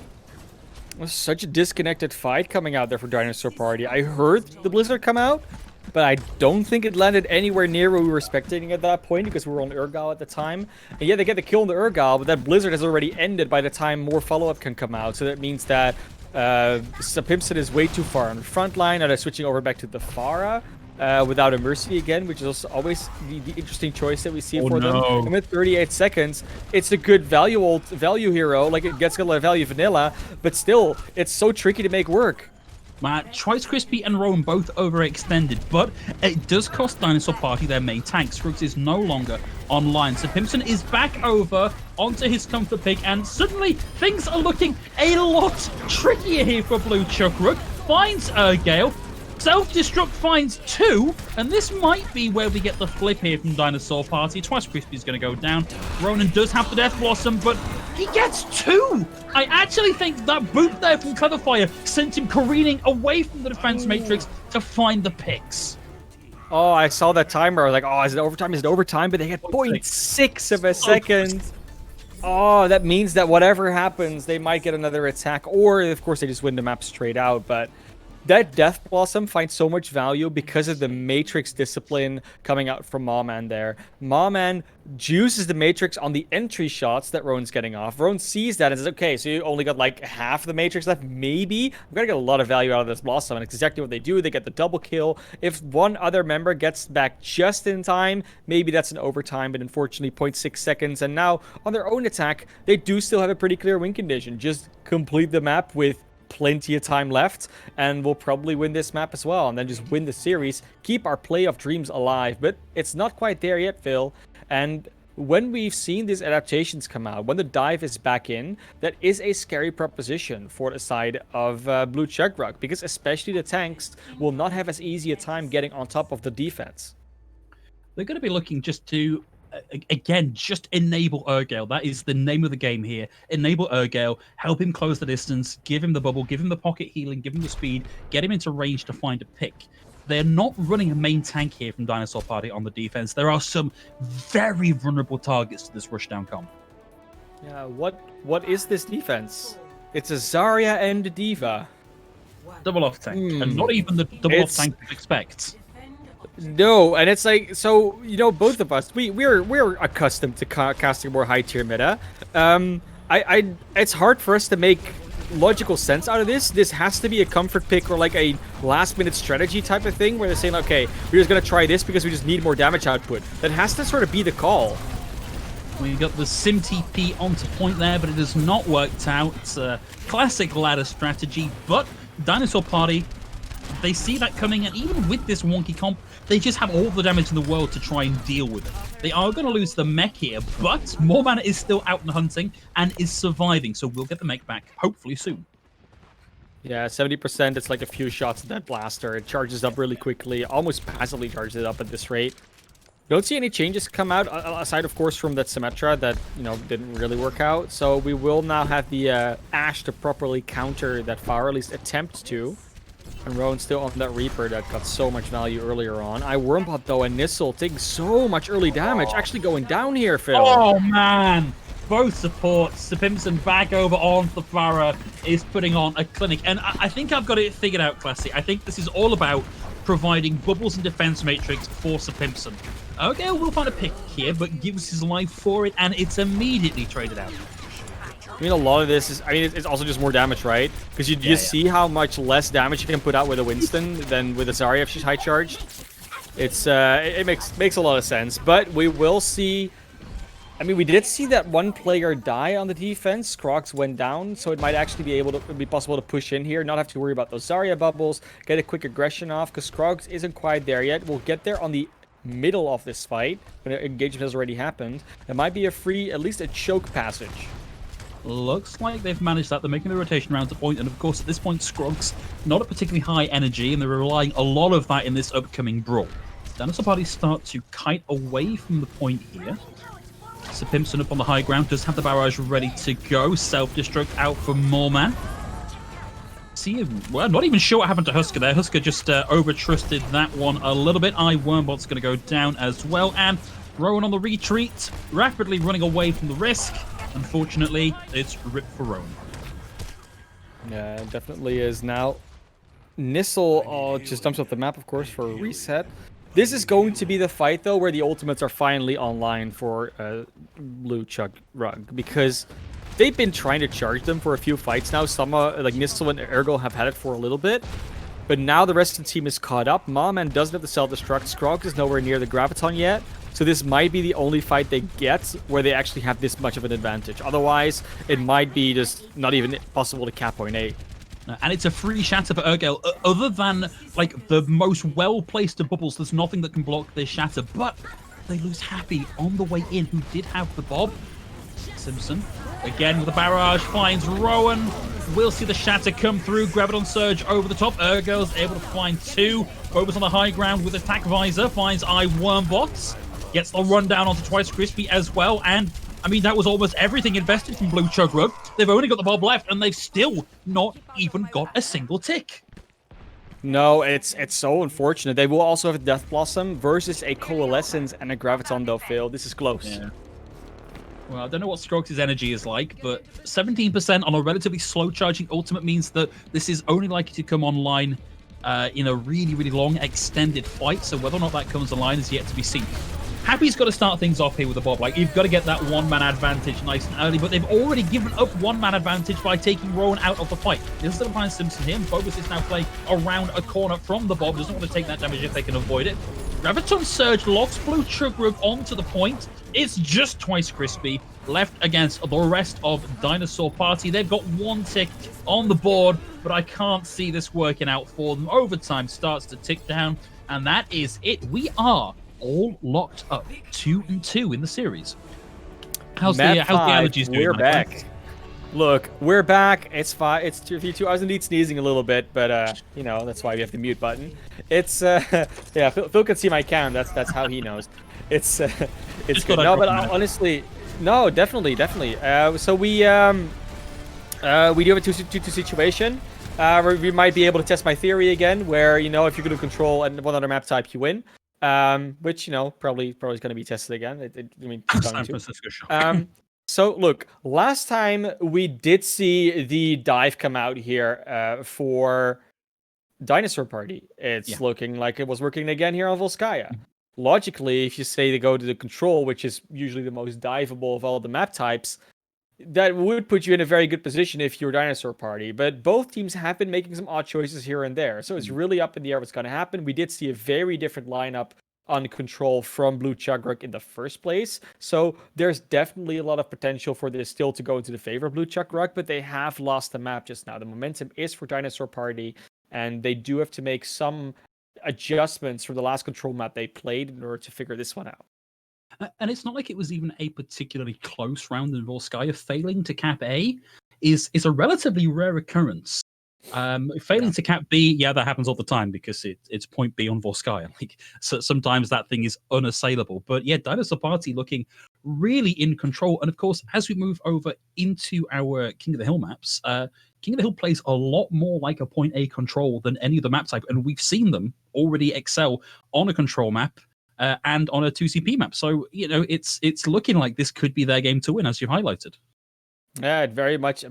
Every statistic in this match so far is in the favor of Dinosaur Party. But when we look at a map like Lijiang Tower, where Rein Zarya is actually quite viable to run on multiple points, it is still more favorable than some of the other maps of control would have been for Blue Chug. So I am still looking forward to this one. I still expect there to be a closer fight than it was on Nepal earlier on. But there is still that voice in our back that says, but it's control. If you're good at control, you still, it's what it's the thing. So we'll see what the teams do. They're starting out on Gardens, which is the most dive-friendly of these 2 points. This could be the momentum starter for Dinosaur Party. But imagine if this particular point goes to Blue Chug. Imagine what that does to this map and to this series. The other thing to consider, of course, is that of the 3 maps in the Lijiang subset, this is probably the best one for Farah as well. And they've definitely been doing better when Simpson can play the Farah. No, it's all the stars definitely align here for the Dinosaur Party, but that doesn't mean that there's no chance for Blue Chug. It's all about that point control, making sure that the bridge can easily be crossed. Don't get booped off environmentally. We saw how big that was on Nepal Sanctum. Don't get booped off by the Farah. Don't get booped off by the Winston or the Diva. Just make sure you get to over that bridge, or don't even give them a chance to go through White Room. I think that's the call here to make. If you're running that Reinhard Zahara, you have the Lucio. You have the ability to be there quicker by going through White Room, and safer as well. I think this is going to be on Ergel to actually call this rotation as the more experienced player, and that is the rotation they're making. They've got to have had the read on Simpson coming out here on the Farah. Rowan's already had to burn the Wraith Walk here, so no get out of jail free card for him just yet. Big charge in there by Ergel. Connects with Scroggs. And Scroggs has had to get out, so momentarily it's a 5v6, but Simpson will find an environmental kill. Wormbot down, and Simpson barely escapes there after the sleep and the anti-nade, but Nissel will get the follow-up. Simpson now down, Bobus down as well. There are now no DPS on the table here for Dinosaur Party, and Scroggs is back in the fight, looking a little battered and bruised, and running face first into the Hellfire Shotguns of Roan here. Scroggs rezzed back in. Looks like Rowan might be, if not quite on his own, certainly not at full fighting form just yet. Ergel's back into the team fight, and Rowan will get the chase down onto Scruggs, putting himself back into high health with the lifesteal already. Ergel looking for that one final kill. The Mercy couldn't quite dodge the hammer, and that is Blue Chugrug looking set to cap point A first. Yeah, and very, very differently from what we saw before from Blue Chugrug. Now that they're running Roan on the Reaper, which wasn't the case earlier on, and the control point being so enclosed and so, in general, a much smaller area, it provides so much more possibility for Scroggs to jump on the Reaper and the Reaper getting close to the Winston. That's why you see Scroggs running over to the Zarya now. They want to provide more peel, and they don't want to get blasted down and just feed that Reaper over and over. Morman is about to come. In fact, just has got the self-destruct online. Ergo drops the shatter. The nano boost comes out on top, and that's going to be at least one pick, and he's hungry for more. They only lose Morman in that one, so it might be a quick reset here. And there were quite a few ults thrown at that fight by Blue Chugrug. Yeah, not the discipline again, and now the Oh, that's a good grab. Another one I'll use there for Blue Chug. They might win the fight of this, Phil, but They will do. the value. Coalescence at the back of the tank, the focus down there onto Happy. Moorman does have the self-destruct here. Charge comes through, won't find anything, but does boot Krogs into the back. It was a risky shatter, and sometimes the risks do not pay off. Urgale melted. Scrug's taking the nap, but I think there's maybe been enough done here finally by Dinosaur Party. Sir Pimpson, just for good measure, went for the barrage. Instead, Rowan just unloads both barrels. We'll see the res come through. Sir Pimpson now back in the fight. And Blue Chug do not want to give this point over. That's the sound barrier invested in this fight as well. Wasn't enough to keep Twice Crispy alive, but Blue Chug are getting this so close to 99-0. There's the Bob from Happy. Happy's going to go down here, but the Bob is going to keep this a little bit harder for people to work through for now. Rowan's able to find one. Moorman still up. Rowan getting worked over, and have Dinosaur Party finally then enough to flip this point. Yes, they have. 96-0, though. That's way too much. I mean, to be fair, the ultimates did keep getting invested from Blue Chug Grug, but it also means the ultimates come out from the other side. The barrage, the coalescence, the self-destruct, like everything kept on falling through. And now you're coming into this next fight. There's a Graviton online, and there's a Death Blossom close to being online. That's about it. If it goes a bit longer, more ultimates will come. We're starting out fairly neutral. Did see Scrog get pinned into the back, and they just give over the point. Yeah, they've lost Urgale, but Urgale took out Scrog, so it's even. And Rowan has the Death Blossom. Not anymore. It's unloaded into Clever Fire. If he can interrupt the res, this is a win. Won't find the res. We'll find the res. We'll find the kill onto Husker there. So Simpson's going to go down as well. Rowan still in charge of this one. Graviton Surge out from Scrog, but there's just nobody left to do anything with it. It's 99-23. It's 123, and we are at the pointiest possible match point. Oh, and this is one of those moments where you're like, yes, the Reinhardt Church is someone off the map. They give their own life for it, but Scroggs was that one hero that had the ultimate. They had the Graviton ready. So if they knew that, of course, I don't know how good their ult tracking is, but they could have known that, definitely. Urgal just takes away the one player that could have set up that entire fight for Dinosaur Party. Doesn't matter if they give up their life, because they're technically trading up in that situation. Roan doesn't have to worry about bubbles. There's only defense matrix. Way easier to get the Blossom off. Doesn't quite cancel the res, but everything was set up to win in that fight because they dragged out so many ultimates. They were ahead. The point was flipped early. Everything was working in their favor. Soldier May coming out here from Dinosaur Party. Soldier May with a dive tank lineup. May worked earlier. It worked on Volskaya. I get it. I still don't think this is the point for it. Happy with an early sleep. May War's out from Sir Pimpson, allows them to close the gap a little bit and get nice and bunched up, ready to go. Happy's down first, and we've seen Urgale do this a few times. As long as he gets the kill, I don't think he minds whether or not he survives it. No, it's definitely value. I think that May would have worked on this point had you gotten there first, but you're not running the Lucio. So every single time, there's going to be a Blue Chugger getting it first, but that anti was beautiful, Phil. It just cleans up every point. No one's going to be able to survive this. It's just Roan and Twice Crispy, and now Urgal comes back in, but this is a clean-up fight for Dinosaur Party. Yeah, I mean, this is just Roan left alone on the point, trying to keep this going. Oh, no, I lied. There is a Reinhardt there. Urgale getting it worked down as well, but a little bit more point control gained here for Blue Chugger before they give it over. 20%. Still some percentage on the board. Not as much as that 96 of last time with their stall, but still going to be happy with it. We'll be close to a few ultimates as well, but all of that fight is just on the back of, Urgal gets that early kill, but also gives up a lot of sustain for the rest of their team. And then that Zarya, that soldier, that May, they do so much more damage because that shield isn't there. At some point, we're going to have to ask Urgale to unbind his shift. The shatter comes out. Don't think that even hit anybody. We will see the D-Mech come through. Rome's almost got this Death Blossom online. Needs to be careful, though, because there's a lot of stuff that can shut you down. Sleep is now offline. Out it comes. It's a quick double. Twice Crispy's there to try and clean up what's left. Down goes Sir Pimpson on the May. And we see the flip come back again. Let's hope they can hold on to it a little bit longer this time.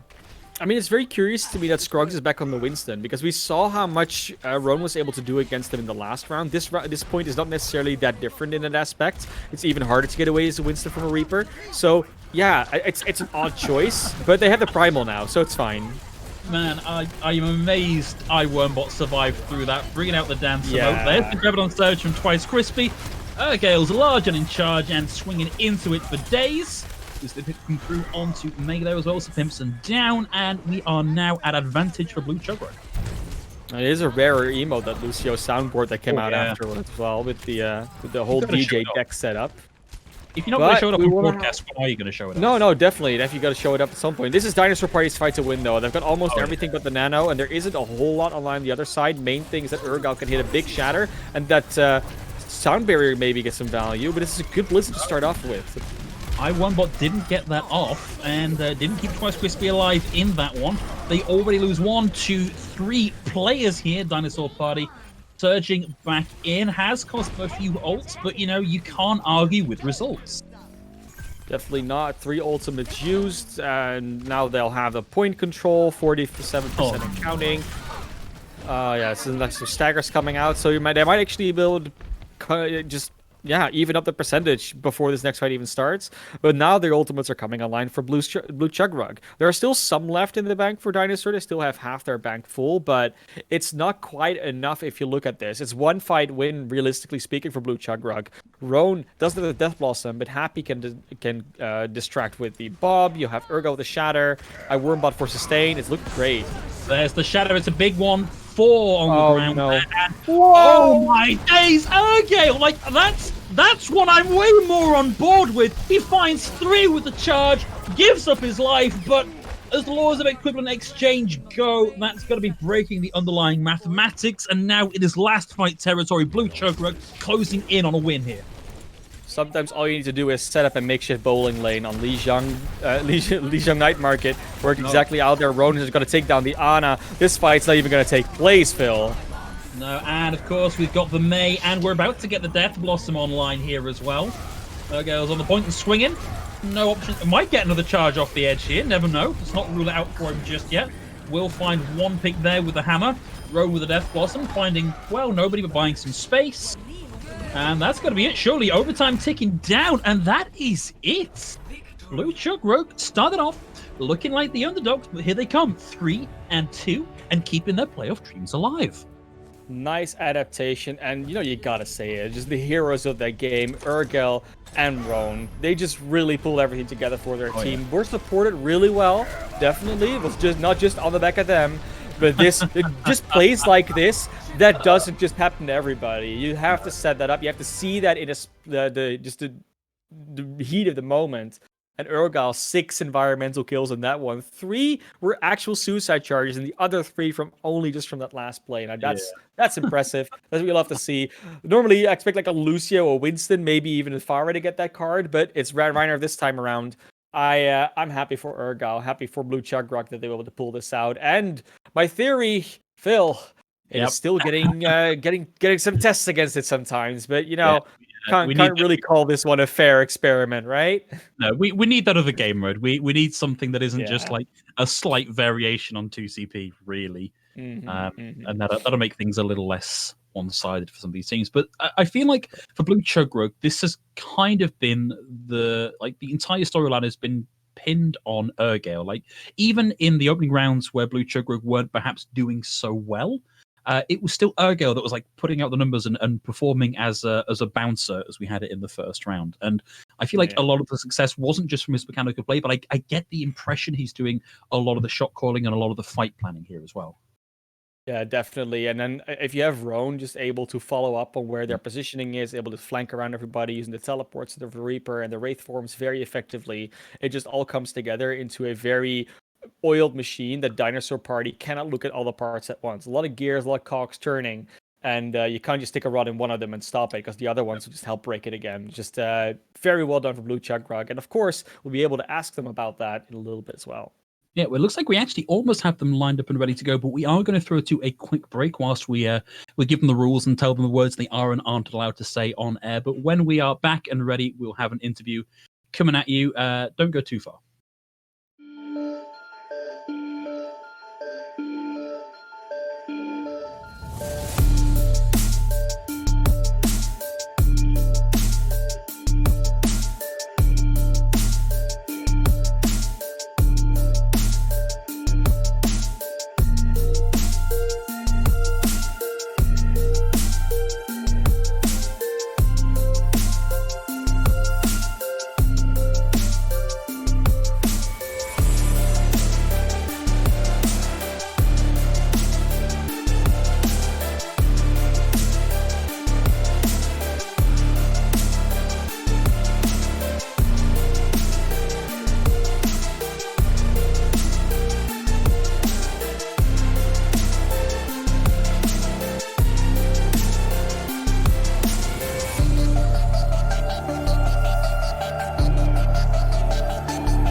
Welcome back, everybody. We are here for the interview portion of the broadcast today, and joining us will be Husker from Dinosaur Party and Ergale from Blue Chug. So, first of all, let's start with you, Ergale. Firstly, congratulations on the win.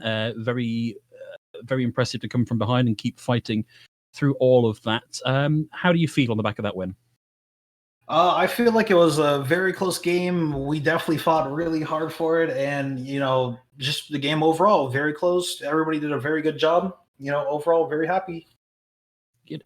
And Husker, obviously, I can't offer you quite the same congratulations, but I still think congratulations generally for putting up such a good fight. It felt like that really could have gone either way throughout most of that series. How did that go for you?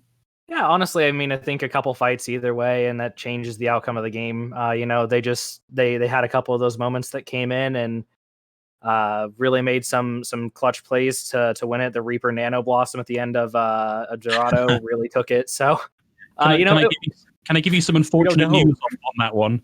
Yeah, I actually don't know. Yeah, we got kicked out of the server for that one. So, no, your word for it, that's what happened. But yeah, it seems like it was really close, like little decisions like that going both ways. But I think generally, incredibly well done to both teams today.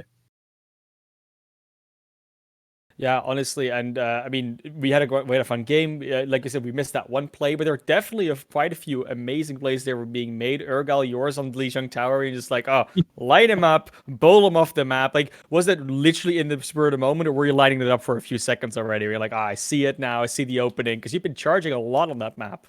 Yeah, typically with those environmental areas, I like to try to get some environmental kills. I feel like Reinhardt really helps the team out doing that. And honestly, right there, I was really just going for a shatter that got a good amount of the team in it. Just knocking them off the map was a little bit of a benefit because I was completely happy taking the Mei out. But yeah, fair. So I think maybe it's useful for us to have a little bit of a chat about what the charities that you opted to represent here today. So let's start with yourself, Husker. So you have Operation Homefront. Yep. As your charity. Tell us a little bit about Operation Homefront and why you've picked them. Yeah, so Operation Homefront's a charity that our company's worked with a couple times in the past, and mainly it's because they support military families of those deployed and basically keeping military families strong, so that way, while their loved ones are deployed, they can make sure that things are secure and safe back home, so they don't have to worry about that, and they can put their focus on the tasks they're performing day to day. Okay, cool. Thank you very much. And I guess a similar question, if not quite the same, over to yourself, Gail. KGW Northwest Response Fund is yours. Tell us a little bit about the motivation for that one. Yeah, so they teamed up with the Red Cross in order to assist those that are affected by the wildfires that are going on in Oregon. Just with all like basically the impact of the wildfires, we felt really compassionate and we wanted to support basically everybody that was displaced by it, whether it be like the wildlife, the people. We just want to help that effort and to basically stop those wildfires, right? Yeah, well, noble causes both, and thank you for giving us a little bit of background on them. Yeah, very much so. Honestly, very, very impressed with that. And I gotta say, a lot of that, Phil and me were talking a lot about, the frontline battles, about what the Reaper was doing, the DPS were doing. But Huskar, you had some pretty good anti-nades coming out every now and then yourself. Like, do you like playing Ana a lot? Do you think she's in good place right now? I think Ana is honestly the strongest healer. I think she's the only support that can actually carry. So I basically main her to go through ranked ladder. So I have a lot of time spent on her. How's that going? How's the climb? 3,100 currently, so we'll see. Okay, nice. Sure, yeah, sure. Good progress. I actually wanted to talk to you a little bit about. I mean, if you look at Gilded, there are a lot of interesting team names, but I think the combination here today of Blue Chug and Dinosaur Party might be my favorite so far. Husker, where does Dinosaur Party come from? Why Dinosaur Party? I'm honestly not sure. I kind of threw out some. I threw out questions saying, "Hey, we need to pick a team name because we don't have anything going for us so far." And I think it was between like Overwatch 2 Pros and Dinosaur Party, and then it just ended up getting voted Dinosaur Party. I'm honestly not sure where it comes from though. Okay, fine. I like the honesty. Yeah. And Gail, I'm hoping for something similar here for Blue Chug. Yeah, it's about like that. Basically, Blue Chug was kind of like an inside joke with the team. If you don't know, Blue Chug is actually a G Fuel flavor, and our last year, our captain Tim, he drinks that a lot, and that's kind of where that came from. Right. Okay, cool. Well, thank you both. Very insightful. Yeah, definitely opens up a lot of more doors than it actually closes. Honestly, I don't know. Like I have more question marks. But let's not focus on those too long because team names are fun, but in the end they're just names, right? They don't really define who you are most of the time. Yeah, I mean, how did your teams form? Ergal, like how did that come together? You know, how long have you guys been playing? Is it like a good synergy you guys have got going? Is it you know, how's that going, and where do you want to go with this team for so far? Yeah, so basically, so we have some familiar faces. So we did this last year because we love participating in charities because it's always for a good cause, and that's great to do, especially if we can do that from playing Overwatch, right? And most of the people were the same, so we had a little bit of synergy there. But we also picked up some new people, and they were definitely welcome additions to the team.